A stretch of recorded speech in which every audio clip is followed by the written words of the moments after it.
दोस्तों, मैं कुमार सिद्धू एक बार फिर से सिद्धार्थ जीएस टीचिंग सेंटर में भरपूर स्वागत करता हूँ। दोस्तों, आज का जो टॉपिक है, जो समान सिविल संहिता जिसे इंग्लिश में बोली जाती है यूनिफॉर्म सिविल कोड, बहुत ही इम्पोर्टेंट है आज का टॉपिक। और एक वीडियो में समान सिविल संहिता क्या होती है इसके बारे में पूरा डिटेल से मैं आज चर्चा करूँगा। ये वीडियो ज़्यादा लंबा नहीं होगी, लगभग हाफ आवर्स के नीचे ही इस वीडियो को समाप्त करने की कोशिश करूंगा और पूरा डिटेल से इसके बारे में मैं आज चर्चा करूंगी। तो स्टार्ट करता हूं। आज क्या क्या चीज़ पढ़ेंगे, इसमें देखेंगे क्या क्या चीज़ देखना है। यूसीसी क्या होती है, यूसीसी की संवैधानिक प्रावधान क्या होती है, उसके बाद यूसीसी वर्तमान स्थिति क्या है, उसके बाद में पढ़ेंगे जो सहबानो मामला जो 1986 में आई थी, जो ये क्या थी मामली, उसके बाद में यूसीसी क्यों होना चाहिए, उसके बाद में पढ़ेंगे यूसीसी क्यों नहीं होनी चाहिए, और यूसीसी विधि आयोग का मतलब क्या होती है और इसका निष्कर्ष। इस सभी चीज़ को आज डिस्कस करूंगा एक ही वीडियो में। सारा चीज़ों के बारे में आज चर्चा करूंगा और एक वीडियो में आपको पूरा डिटेल रूप से मैं समझाने की प्रयत्न करूंगा। बाइलिंगुअल ये पीडीएफ है, दोनों को तरफ से मैं समझते चलूँगा और बिना टाइम पास किए हुए ही इसका शुरुआत करता हूँ। क्या है समान सिविल संहिता? समान सिविल संहिता क्या है? तो समान सिविल संहिता जो होती है, जो समान नागरिक संहिता एक प्रकार का कानून होती है जो सभी धर्मों, वर्ग एवं समुदायों के लोगों के लिए समान रूप से लागू किया जाता है। तो ये समान रूप से लागू करने वाले सभी धर्मों या सभी वर्गों में ये निहित होती है और समान रूप से ये लागू की जाती है। सिंपल सी बात ये है, तो इसको आप ध्यान से देखिएगा। क्या है समान नागरिक संहिता? एक प्रकार का ये कानून है जो सभी धर्म, वर्ग एवं समुदायों के लोगों के लिए समान रूप से लागू होती है। इसके बाद रे में आगे देखता हूँ, इसमें दिया गया है the uniform civil code is a type of law the applies equally to people of all religious, मतलब सभी वर्गों के लिए, क्लासेस एंड कम्युनिटीज, सभी वर्गों के लिए ये एक बराबर माने जो एक कानून है, यूनिफॉर्म सिविल कोड। दूसरे शब्दों में अगर कहा जाए तो दूसरों शब्दों में यहाँ पे मैं इसको जोड़ना चाहूँगा, तो वर्ग एवं धर्मों के लिए अलग अलग कानून न होकर पूरे देश में एक ही प्रकार का कानून लागू होता है। ये समान नागरिक संहिता है। सभी वर्गों के लिए एक ही कानून होगी, इसी को हमारे संविधान में समान नागरिक संहिता कही जाती है। सिंपल सी बात ये हुई। समान सिविल संहिता के संबंध में संवैधानिक प्रावधान क्या है? समान सिविल संहिता के संबंध में संवैधानिक प्रावधान क्या क्या चीज़ है, इसके बारे में मैं चर्चा करता हूँ। भारतीय संविधान के भाग 4 में नीति निर्देशक तत्वों के रूप में समान नागरिक संहिता का उल्लेख किया गया है। क्या चीज़?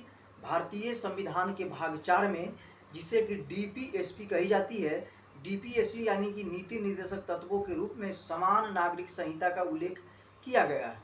अनुच्छेद 44 में कहा गया है कि राज्य भारत के समस्त नागरिक के लिए एक समान नागरिक संहिता की व्यवस्था करने का प्रयास करेगा। कौन करेगा? तो ये राज्य करेगा। ये किस आर्टिकल में दी गई है?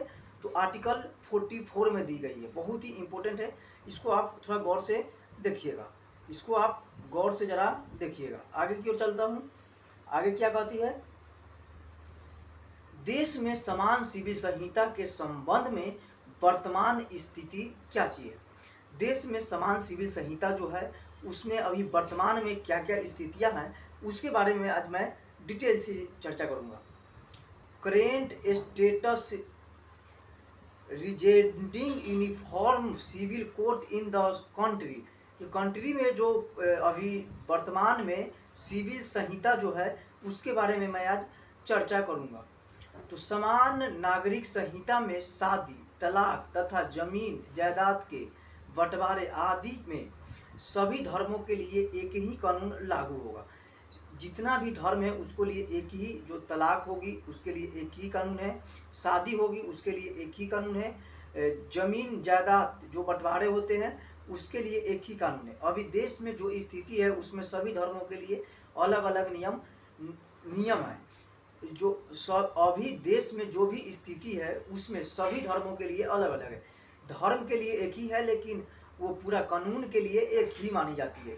समान नागरिक संहिता, जैसे मुस्लिम के है तो उसका तलाक का व्यवहार अलग है, हिंदू का तलाक का व्यवहार अलग है। उसमें जो मुस्लिम का जो बात की जाती है, अगर किसी व्यक्ति को बेटा मर गया और उसका पोता हुआ, मुस्लिम में मैं बता रहा हूँ, किसी व्यक्ति को अगर बेटा मर गया उसका पोता पोता अभी है तो उस पोता को जमीन में कोई हिस्सेदारी नहीं होगी।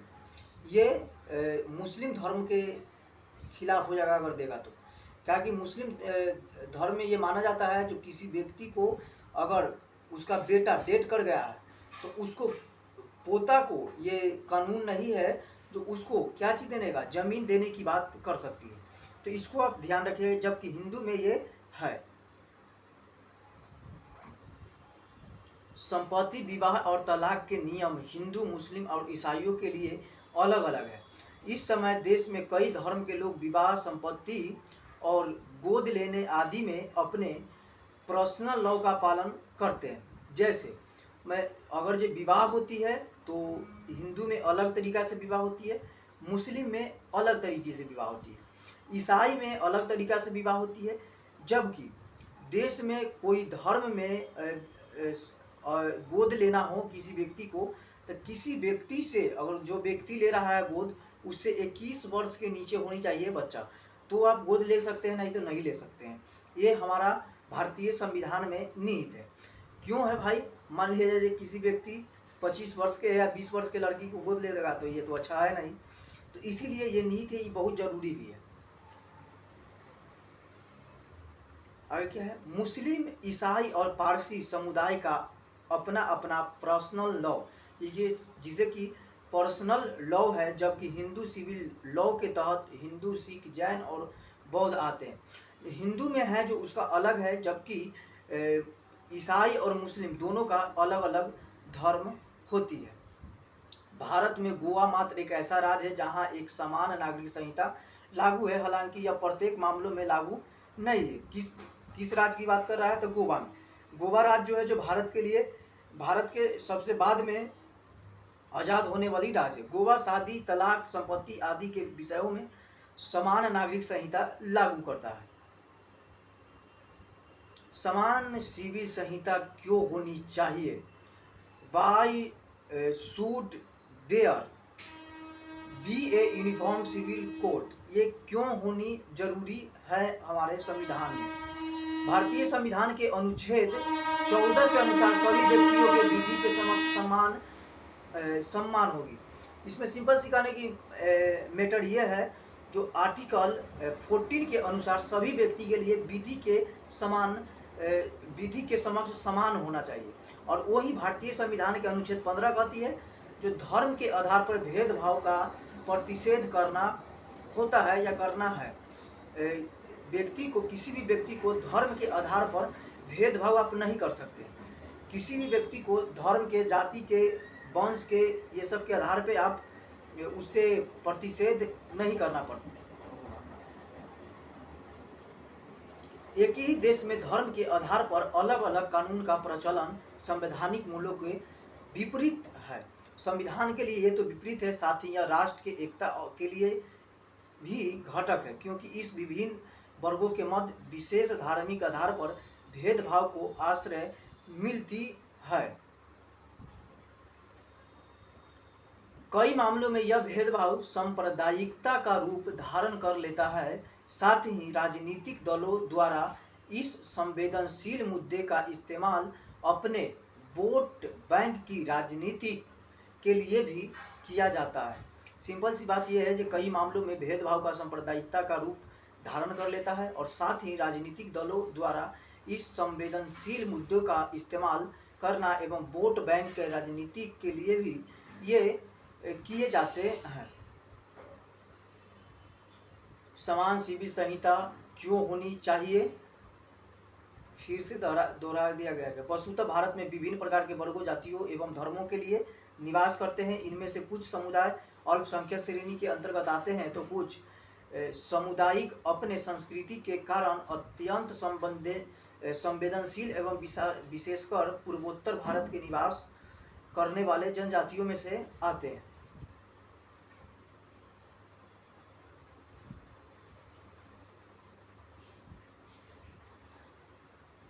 अतः इन्हें संविधान के माध्यम से ही कुछ विशिष्ट प्रावधान उपलब्ध कराए गए हैं। उदाहरण के लिए यदि भारत के संविधान के अनुच्छेद 14 के तहत प्रावधान है कि सभी व्यक्ति कानून के समक्ष समान होंगे। तो जस्ट मैं इससे पहले पॉलिटी भी मैं पढ़ाया हूँ, तो उसमें आर्टिकल 14 जो है उसके बारे में मैं डिटेल से चर्चा किए थे। और आर्टिकल 14 के तहत किसी भी व्यक्ति को समान समक्ष और जनता जितना भी व्यक्ति है, अलग धर्म अलग जाति, सभी के लिए हमारा व्यक्ति के लिए जो कानून है जो समक्ष या समान होंगे, ये आर्टिकल 14 के तहत। किंतु साथ ही अनुच्छेद 14 में यह भी वर्ग विद्वान है, व्यवस्था करता है कि अर्थात एक वर्ग के लिए एक प्रकार का कानून होना चाहिए। अगर एक वर्ग है तो उसके लिए अलग कानून होनी चाहिए और एक वर्ग के लिए एक ही कानून होनी चाहिए। यह व्यवस्था सुप्रीम कोर्ट ने अपना विभिन्न निर्णयों में भी किए हैं। सुप्रीम कोर्ट के अनुसार भारत के विभिन्न प्रकार के वर्गों या मौजूद है जिसकी अपनी विशिष्ट संस्कृति, परंपरा और धार्मिक मान्यताओं है। ऐसे में एक ही कानून को इन अलग अलग वर्गों पर लागू नहीं किया जा सकता है। अलग अलग वर्गों पर ये कानून लागू नहीं किया जाता है, ये सुप्रीम कोर्ट के अनुसार। सहबानो मामला क्या है, जो 1885 से 86 के बीच में आया था। मोहम्मद अहमद खान बनाम सहबानो बेगम केस के मामले में सुप्रीम कोर्ट ने ऐतिहासिक निर्णय देते हुए संसद को देश में समान सिविल संहिता लागू करने के संबंध में कानून पारित करने का स्पष्ट निर्देश दिया है।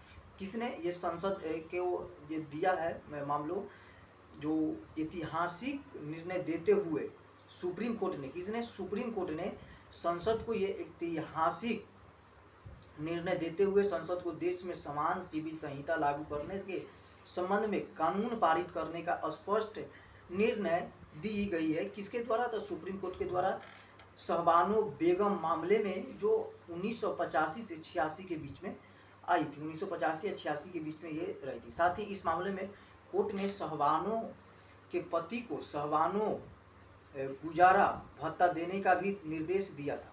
सुप्रीम कोर्ट ने यह निर्णय अपराध दंड संहिता के धारा 125 के अंतर्गत निर्णय दिया, जो हर किसी पर लागू होता है, चाहे वो किसी भी धर्म, जाति या संप्रदाय का व्यक्ति हो, सभी के लिए एक ही कानून रहेगा। ये सुप्रीम कोर्ट ने यह निर्णय दिया था और उसका अपराध दंड संहिता के आधार पर 125 के अंतर्गत निर्णय दिया गया था, जो किसी पर भी लागू हो सकता है, चाहे वो किसी भी धर्म के हो, मुस्लिम हो, सिख हो, ईसाई हो या हिंदू हो, सभी के लिए कानून बराबर ही है।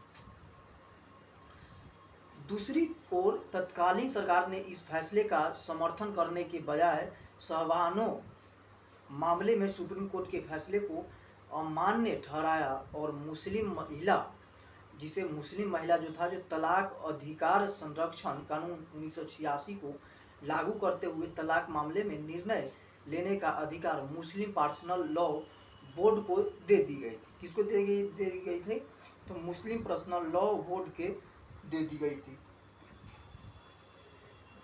विधि आयोग का मत क्या था, लॉ कमीशंस ओपिनियन, इसका ओपिनियन क्या था मेरे भाई। वर्ष 2018 में विधि आयोग द्वारा जारी एक दस्तावेज में कहा गया है कि भारत में अभी समान सिविल संहिता को लागू करने का उचित समय नहीं है। वो 2018 का मैटर था। साथ ही विधि आयोग ने समान सिविल संहिता को लागू करना गैर जरूरी भी बताया है। आयोग का मत था कि समान नागरिक संहिता समस्या का हल नहीं है, बल्कि सभी निजी कानूनी प्रक्रियाओं को संहिताबद्ध करने की आवश्यकता है, ताकि उनमें मौजूद रूढ़िवादी नियम सामने आ सके। इससे निष्कर्ष क्या निकलता है? कंक्लूजन। इससे निष्कर्ष क्या निकलता है? वस्तुतः समान सिविल संहिता लागू करने की मांग समाज के सभी वर्गों की ओर आनी चाहिए, तभी इसे कानून किया जाना उचित होगा, तभी इसे लागू किया जाना उचित होगी। निजी कानून में जो प्रावधान संविधान के विपरीत है उन्हें निरस्त अथवा संशोधित कर संविधान में कोई लागू या संविधान की मूल भावना की अनुकूल किया जा सकती है। एकाएक समान सिविल संहिता को लागू करने के बजाय इस दिशा में क्रमबद्ध रूप से सरकार को आगे बढ़ाना चाहिए। ऐसा करते समय सरकार को समाज के सभी वर्गों के संवेदनाओं, उनके मूल तथा परंपराओं को भी ध्यान में रखना चाहिए। जो भी व्यक्ति है उसको सभी को सरकार के समय को समान के सभी वर्गों को संवेदनाओं के, उनके मूल तथा परंपराओं की ध्यान में रखते हुए कानून को बनानी चाहिए। इसके अलावा इस प्रकार के मुद्दे का राजनीतिकरण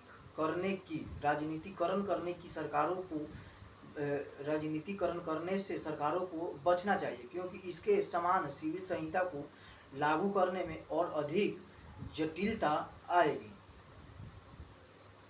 ये बिल्कुल सही है मेरे भाई। तो यहीं पे आज समाप्त करता हूँ। आई होप कि आपको फुल्ली ये समझ में आई होगी। लगभग 17 मिनट के वीडियो में पूरा डिटेल से इसको मैं देखा हूँ। आज के लिए इतना ही है, तब तक के लिए जय हिंद।